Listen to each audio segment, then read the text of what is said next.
mudaharaadkan silmiga ayaa saaka ka dhacay agagaarka dugsiyada hoose dhexe ee degmadaasi Ceelaf Weyn waxaana mudaharaadkani uu salka ku hayay dhul dan guud ah oo ay iibisay dowladda hoose degmadaasi Ceelaf Weyn ayna ka iibisay shakhsiyaad gaar ah dhulkan la iibiyay ayaa ka agdhowaa dugsiyada hoose dhexe ee degmadaasi Ceelaf Weyn maxkamadda degmada saldhigga dhexe ee degmadaasi Ceelaf Weyn waxaana isu soo baxan ugu horeynba halkaas ka hadlay ardayda wax ka barata degmadaasi Ceelaf Weyn iyo qaybo ka mid ah bulshada ku dhaqan degmadaasi Ceelaf Weyn waxaana hadladoodii ka mid ah wax ka barta dugsiga hoose dhexe waxaana naqbal doonin wadooyinkan uu simir jiray iskuulka oo laga xiray dawladdaas waxa leenahay hanoo laga daayo sida iskuulka ardaydu waxay ka kacsan tahay jagooyinkoodii oo la xiray sabab waayo halkii aan u simir jirnay iskuulada ayaana la ka xiray ninkii iibsanaya dhulkiisa la jirta laakiin anaga waxaana la ka xiray wadooyinkan iskuulka u simir jirnay waxaan leenahay nooga daayo wadooyinkan u simirna iskuulka raxmaan aniga ku hadlaya dugsiga maxay tahay afka dugsiga dhexe hoose dhexe dhool yare waxaan leeyahay maxay tahay xukuumadda laga soo gaadhay dadka wadooyinkii iyo maxay tahay iibsaday anu wada iskuulka u mari lahay maxaa qabaa inay dawladda hoose ka iibiso dadka shicibka ay maxay tahay wadooyinkii naga xiray xaq maaha dawladda leeyahay dawladda hoose waxaana laga xiray wadooyinkii si aan mari jirnay iyada walba horena laga xiray waxaanu ka codsanaynaa dawladda cusub inay naga joojiso waxaan qorqor yar aan walba mari jirnay qorqor yar aan hadda la xiray waxaanu ayna dabada ka wadaan mas'uul ka yihiin maamulka dawladda hoose ee degmada Ceelaf Weyn iyada oo ay jirtay oo sharci darro badan ay jirto oo dhulkii degmada ama dhul banaan ha noqdeen ama dhul maxaan ku yiraahdaa dan guud oo ummadda markeedii horeba loo diiday ha ahaatee saaka waxaanu ku soo toosnay arla dhan oo aan macquul ahayn oo markii horena dad laga qaaday oo laga eriyay oo dawladii hore ka eriyeen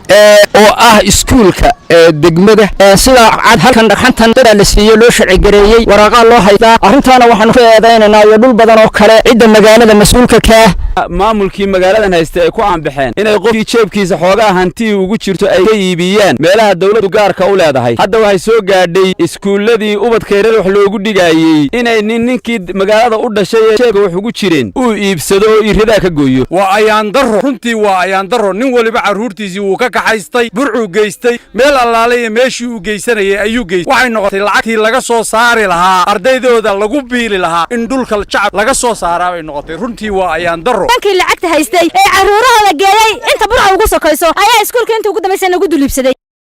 dhankooda waxaan iyaguna wax ka weydiinay isu soo baxanay ballaaran ee saaka ka dhacay degmadaasi Ceelaf Weyn gudoomiyaha maxkamadda degmada Ceelaf Weyn Sheekh Nuuruddin Axmed Abeen gudoomiyaha wasaaradda waxbarashada degmadaasi Ceelaf Weyn taliyaha ciidanka asluubta degmadaasi Ceelaf Weyn ayaa iyaguna si kul uga hadlay isu soo baxanay iyo ama shirkado ama dadweyne iyo shicib waa wax aan markaa sharcigeena loo ogolayn bulshadana waxa weeyaan iyo deegaankana sharaf dhac ku ah sida daraadeed waxaan anagu arinta aanu ka aaminsanahay inay tahay sharci darro halkii jeelka laga difaaci jiray ama laga ilaalin jiray oo ku beegan washahada sida u arkaysaan ayaa la dhigay waxaan leenahay kuwa waxa ku kacay ha ka noqdeen dhulka hadeer qayladu ka baxayso ee laga keenay laga shacabku ka kacay waa meelihii iskuulka iyo maxkamadda iyo dawladda hoose iyo populationku isu mari jiray waxaan leenahay nalaga hor qaado dhagaxa anaga nooriyaan inta na quseeya hadii kale anaga qaadayna waxaan u sheegaynaa cid kasta uu quseeyo dhagaxaasi in laga qaado xabsiga hortiisa dhagaxa waxaan u sheegaynaa taliyayaashayada iyo cidda nagu xukunta goobta aanu joogno in ay nagu haysato halka kan waxaan loo fadhii karin xabsiga hortiisii